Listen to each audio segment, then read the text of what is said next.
Lloyd Brown, welcome to Why Wells Fail. How are you, sir? And I'm experiencing summer in April. Hot Hot? West Texas winds. It is. Hot fire. Blowing. My hair's messed up every time I step out of the house. It's standing straight up. Mm-hmm. So, Why Wells Fail? We talk about the things that have been that you guys at Refine Completions are finding out about what's going on downhole. Revolutionize instead of just guess and hope. We're looking at a way to predict. Actually got a patented prediction process, a process patent on top of that, right? That's right. So we're not guessing, we're doing. And so today we're going to talk about one aspect of it. It's the Equilibria Test. So the statement here is reading the past, start predicting the well. Where does this talk to us about this? Well, reading the past is treating specific geology based on its geological age instead of its mineral composition. And, that's one of the things as an industry, we're really good about determining the geological age. And that's the season of when the rock bed was, the deposition of it.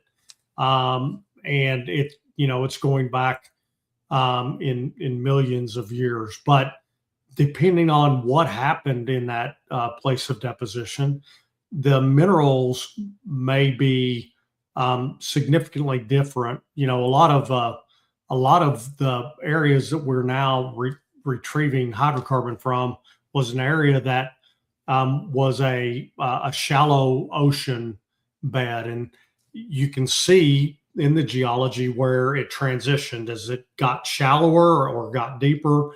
There's different mechanisms that took place, which means the geology is different. And it may still be the same, quote unquote, geological age, but the minerals are not the same. And so that's one of the things when we start talking about that. I don't care how old it is. I care what the composition predominantly, and what is the clay, what is the quartz, and what is the carbonate, the relationship of that specific geology. Wow. So that just kind of struck me that there's an assumption that's not stated, but the assumption is if it's this old, it has this makeup of minerals. Yeah, and it's this age in this location. So you can have a geology that's the same age, but it might be in the Delaware Basin versus the Midland Basin. It's going to be different depths, different reactions, different mechanisms that it went through to get to a place of equilibrium or stasis, different available constituents, and you can go all the way up in like to the DJ Basin, being a very similar geological age, and it's completely different because the Permian Ocean that went through at that season had different mechanisms that took place. So it's just, that's one of the big things and we, as manufacturers, right, we like to classify things in a way that's easily understood. And so for the last, close to 100 years, that's what geologists have done, is they've typed things by age rather than by the actual mineral constituencies. So then that leads to a potential mistake, is that if we're using the age to determine the chemical solution to optimize the well health or production, then we're using a standard that is a moving standard, not a consistent standard. So there's a high potential that we're not guessing the proper chemical composition to optimize that well. That's correct. Wow. So You pretty. stated it really well. So That's next week I'll be Lloyd on why wells fail. we could do the juxtaposition. Yes, but I'm telling you, I do learn a lot listening to these, and I imagine the folks that get to listen to these do as well. And you're really good at helping me understand, and I'm not even in the industry, right? And so if I'm having to make business decisions as an operator on being responsible to the shareholders, I would like to have better data so that I'm not just guessing. I would feel better. I would feel I'm being a better protector of that investment if I have better data to make better business decisions on the outcome of this well. And that's what you're telling us. But yeah, and you think about it when you're talking the level of care when it comes to what the Food and Drug Administration allows to be marketed and sold as a medicine. It takes in to all of the different factors that need to be checked, and you need to have a large sample size to know that you're not making assumptions, right? And then I always find it funny now in all these marketings, they always say, now be careful, it could give you all of these different issues, right? There's all of these qualifiers. And our process is one that I don't want to provide you with the qualifier. I want to provide you with the promise. And, do we get it right 100% of the time? Absolutely not. But when we don't, we have the discipline to understand what we missed. And that's really what we're called to do. Medicine's called practice because they're never perfecting, right? And they're learning consistently. We're doing the same thing, but we have a little bit different mindset when it comes to we really want to. We're in a place that we're not in a high level of experimentation. We're in a high level of pursuing excellence in what we do. Excellent segue. So, when we're using lab data to make these predictions instead of guessing, we're trying to avoid bloating and constipation and other other things that come with a bad business. The D word, right?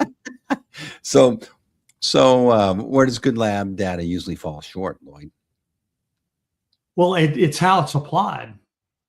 And so many of the laboratory tests that are utilized, as a matter of fact, the vast majority of them don't take into the account of what happens in a place of going from stasis or equilibrium to disruption and predicting what are the consequences of that. And that's, what our discovery was in our patent is, and now multiple patents that are following along are the discoveries of what happens in the reservoir under pressure, temperature, and time.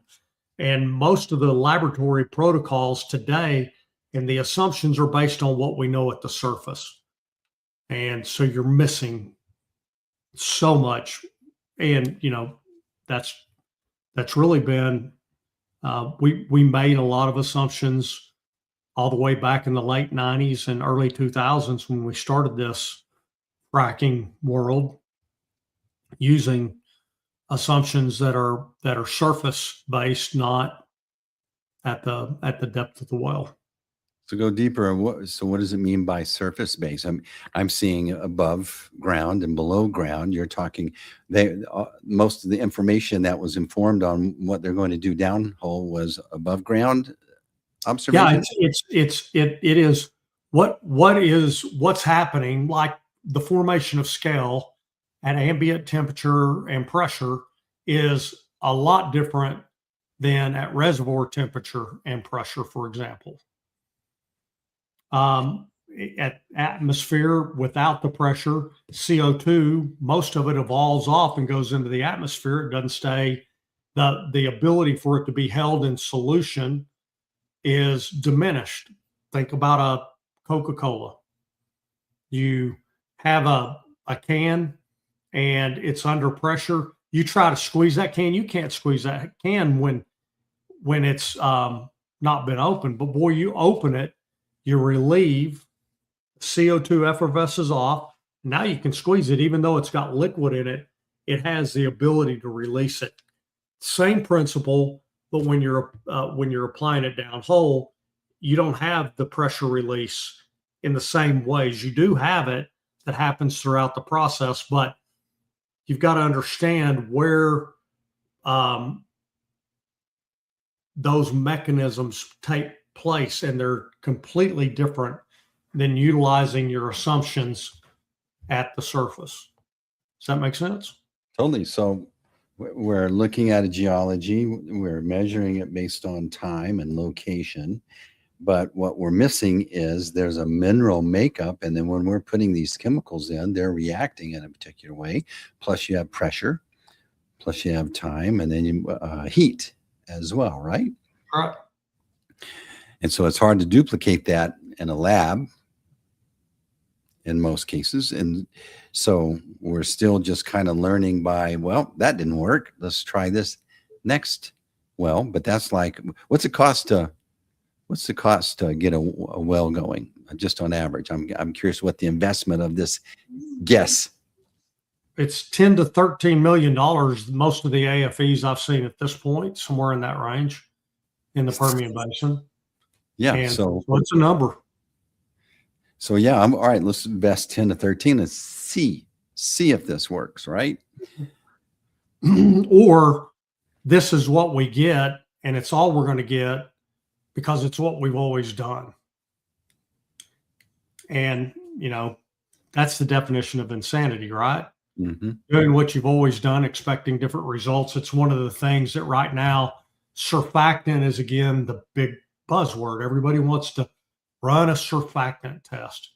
Well, the same thing that happened in 2016 is going to happen again today, because the level of understanding, it's not about a product. It's about understanding all of the different mechanisms and what are the things that help bring stability in the environment that we're testing. And that's what's unique about our process. We're focused on laboratory processes that are indicators of what the actual activities that are happening downhole are, rather than going through a level of assumptions.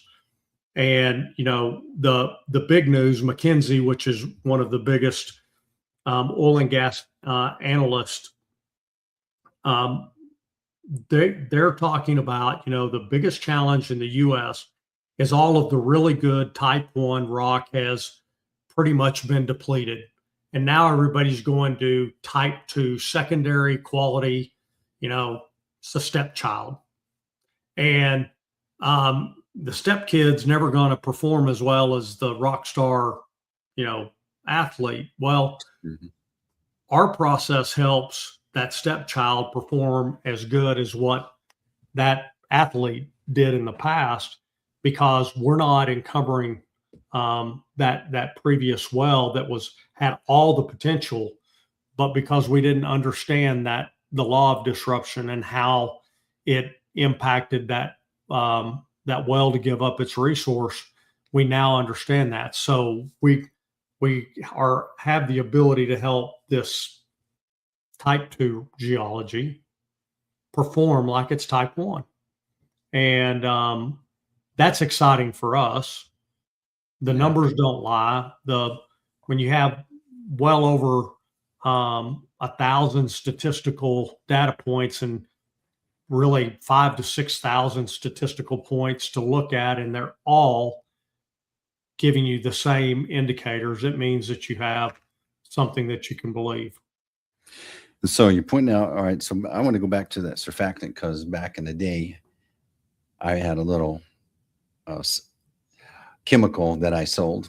And so surfactant was, to me at that time, surfactant is what makes the bubbles, which kind of gets it to foam up a little bit. Is so, so let's talk about surfactant. Now that's the buzzword. It's probably a little more than give me some bubbles, make it look like it's soaping up. Well, back when you used to drink a beer and you ever took your finger and you dipped it in your beer and to relieve the head of foam, a surfactants can release surface tension. And so oils can have surfactant properties, but they resolve. Dawn dish soap, when you put it in, you remember they've got the pan and said, watch it chase grease away. And they put the drop in there. What it does is it removes the binding between water and oil and it allows it to separate. That's the theory behind it downhole. The question is, what does it do to the rock? Because they're not all the same. The joke in my house is, and Laura's family is, which one's better, Dawn or Joy? I'm married to Laura Dawn, so Dawn is in my house. Her sisters, Kimberly, Joy, and Joy's in their house. We ain't got no Joy in our house, and they ain't got no Dawn. Well, in this case, they're both dishwashing soaps, and one's blue and one's yellow. But what is the difference? Not a lot. There is a lot of difference in these products called surfactants. It's a very broad term. And again, it's a one component product that is trying to be the one all for everything. Silver bullet. Yep. That's right. And so what it's going to do is it's going to, again, make promises and predictions that can't be kept, because the laboratory process that is being used does not understand the mechanisms of failure and the consequences thereof. So it's two. You can understand the mechanisms, but if you don't understand the consequences, you can't solve the equation. If you understand the consequences, but you don't understand the mechanisms, you can't solve the equations. You have to do both. And that's what we've done in our laboratory protocol. And it's proven because we're able to measure it in the water post-completion. And you have a patent, a process patent that verifies that it's been rigorously critiqued. And then you have a bunch of data and outcomes that prove it as well, not just the patent. Yeah, it's multiple forms of verification and validation. And, we're talking about in healthcare why the FDA does these blind studies and they do all these different things, because you have to know that it's not an anomaly or the placebo effect. And the only way you do that is you have a large statistical number, and then you have things that you can measure. And that's where we're unique, is we discovered a natural law and a constant that gives us the ability to know we're on that path. So it's just surfactant, if it's reducing friction, so to speak, so the oil can flow better, but it also could be giving other things frictionless escape, like CO2. Well, think about this. We use a lot of surfactants at the surface to break emulsions. Use different components to separate oil and water at the surface. One of the things and the thoughts is we want to help mobilize the oil out of the rock.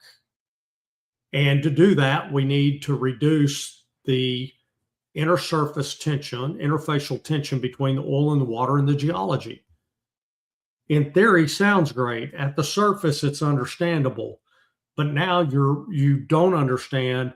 You have to understand all of the mineral composition. It's not just based on the age and what happens when you put that in there under temperature, under pressure for an amount of time. Mm-hmm. Yeah. So in each scenario, it's not a one-off silver bullet solution. Each hole, in theory, is bespoke, unique, just like we are. That's correct. Well, that's why the FDA has to do all this testing, because it may have worked on Lloyd, but it sure shut Steve down, right? You know your blood type? No. Come on, Steve. You don't know your blood type? It's a good blood type. It's good. A good one. It's a good one. I've got the best. What's that? O positive. Yeah. I'm close to a universal donor, but O negative is a universal donor. But there, a lot of things are affected by your blood type. It's one of the reasons why they ask. And you can't take a transfusion if you're AB negative unless it's a universal donor, which AB negative is extraordinarily rare. You can kill somebody by giving them the wrong blood. Same thing with a well. If you give it the wrong completion fluid, you can reduce the length of its life dramatically. Wow. So with a $10,000, $13,000 investment, the stakes are high, reputations are at risk. 1,000 million. Yeah. You said 1,000. Oh, I said 1,000. Yeah, that's million. Oh, millions. 1 million. Millions. Yes, millions. Lloyd Brown. So somebody's been listening to us joking around here, but talking about important things. They want to talk to you. I got one other important thing before you run me through the gauntlet. Okay. My friend Craig Williams, it's his birthday today. He is about to receive, and Craig's a frequent commenter and attender of our show, and I just want to call out to him happy birthday. He's now eligible for Medicare, and he's feeling 18 mentally. He's but physically not so much. And we want to wish him a happy birthday. We want to get him to dynamic equilibrium, don't we? We do. All right. Good show, Lloyd Brown. So how do people reach out to you? How do you like to interface? Love to do it through this media at Refined C. Lloyd B, or via my email, lloyd.brown@refinedcompletions.com. And then finally, refinedcompletions.com, our website. So love to have folks reach out, and we have had several in the recent weeks, and look forward to more. Good. We got that newfangled QR code up there in the corner. It's not there just for looks. You just take your camera, point it, click, and connect. Talk to Lloyd Brown. Let's see what your future looks like with some wells that you can predict. Click and get some dynamic equilibrium. There you go. All right. Why wells fail. Lloyd Brown. Every Monday at this time. We'll see you again. And that's a wrap.